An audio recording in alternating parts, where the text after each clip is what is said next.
Hi everybody, hope everyone's had a good day. It's been a bit wet and cold in Melbourne, so I hope you've managed to find things to do when it's not so lovely and sunny outside. Today we're reading Go-Go and the Silver Shoes, which is a book written by me and illustrated by my good friend Anna Walker. And I'm going to read it to you now. I'm actually wearing my silver shoes, but I was trying to find a way that I could actually put my feet up in front of this camera and show them to you, and there was just no way that was going to work. So I took one off. I can show you here. There's one of my silver shoes. When Anna and I, see how they sparkle? I've got very big feet. When Anna and I made this book, we both bought ourselves a pair of silver shoes, but Anna has beautiful, petite little feet, so her silver shoes look a bit different from mine. Anyway, okay, off we go. Go-Go and the Silver Shoes.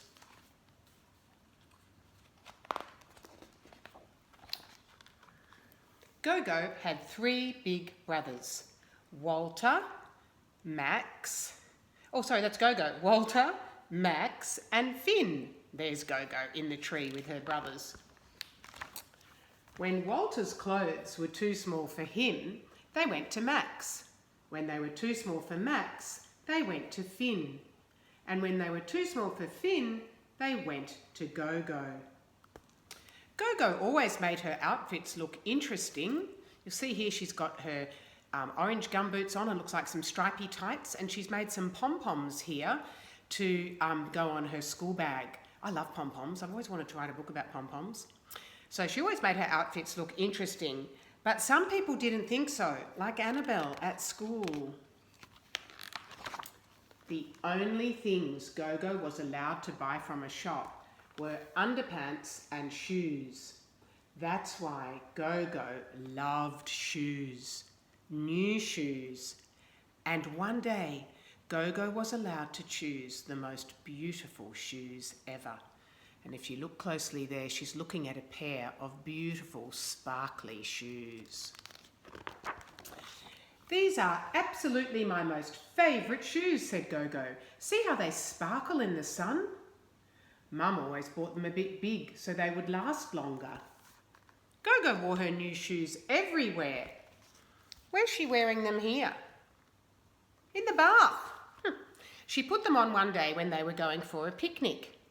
They'll get dirty, said Mum. Do you think Go-Go should wear her brand new beautiful silver shoes if they're going for a picnic by the creek? Let's see what happens.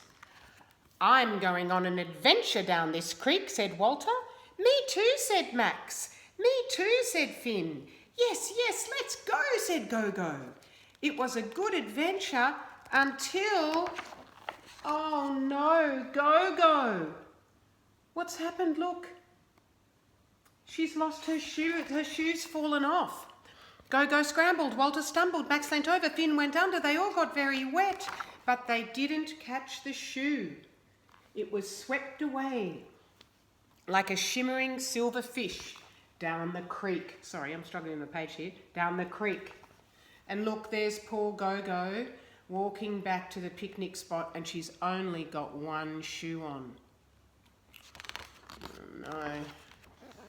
Maybe you should have worn old shoes today, said Mum. I know that, shouted Go-Go. I know that now. And she marched off in a very cross mood. Sometimes it's a bit annoying, isn't it, when your mum or dad says to do something and you don't do it, then you realise that they were probably right. Now, if you look at this picture, you can see the shoe is floating on its own journey down the creek. Anna and I wanted these pictures to almost look like a silent movie. The shoe's going on its own little adventure. And there's an echidna looking at it, a kookaburra, a lizard, a little ladybird, and all the fish. Off goes the shoe. What could Go-Go do with her one left shoe?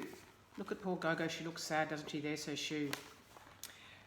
You could plant a flower in it, suggested Walter. Could it hold your pencils? Asked Max. Hang it from your window like a mobile, said Finn. Do you think Go-Go likes any of her brother's ideas there? I don't think she does. Look, she hasn't even eaten her dinner because I think she feels so worried about her shoe that she's lost.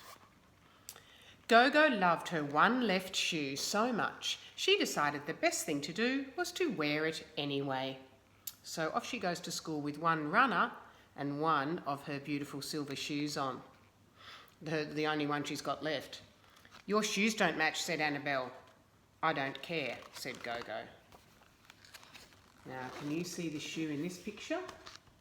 There it is. Look, it's made its way. Looks like it's made its way to the ocean, doesn't it? Made its way to the sea. I wonder where it's going to end up. Now we're back at school. At school, the teacher made an announcement. "Next Monday, a new girl is coming. Gogo, would you like to show her around?" What would the new girl be like? Gogo wondered. I think Gogo is the sort of girl who maybe really wants to make a best friend at school, but maybe she just hasn't found that special friend yet. Now, this is a very important picture in the book. And if you look really closely here, you might see something that's washed up on a rock. What's that there? Sorry, I've got dirty fingernails. I've been digging in the garden. That looks like it's the shoe, doesn't it? And there's a girl here, and she's looking at some sparkly silver fish in a rock pool. Now we're back at school on Monday. The new girl's name was Ellie. Gogo showed her around. But Ellie wasn't looking at the playground, or the library, or the canteen. Ellie was looking at Gogo's shoe. Was she going to say it doesn't match? Was she going to play with Annabelle? "I have a shoe like that," said Ellie. "Really?" said Gogo. "Just one shoe? Is it a right or a left shoe?" "I'm not sure," said Ellie. "Come to my place after school and we can have a look." At Ellie's place, Gogo looked. There she is looking at the shoe in the box. Looks like Ellie's put it with her treasures. She looked closer. Could it be? It wasn't as shiny, but... "This is my shoe," said Gogo. "My absolutely most favourite shoe." "I found it at the beach near my old house," said Ellie. "I thought it was a fish with shiny scales. See how it sparkles in the sun? Mum said that one shoe is useless, but I still kept it."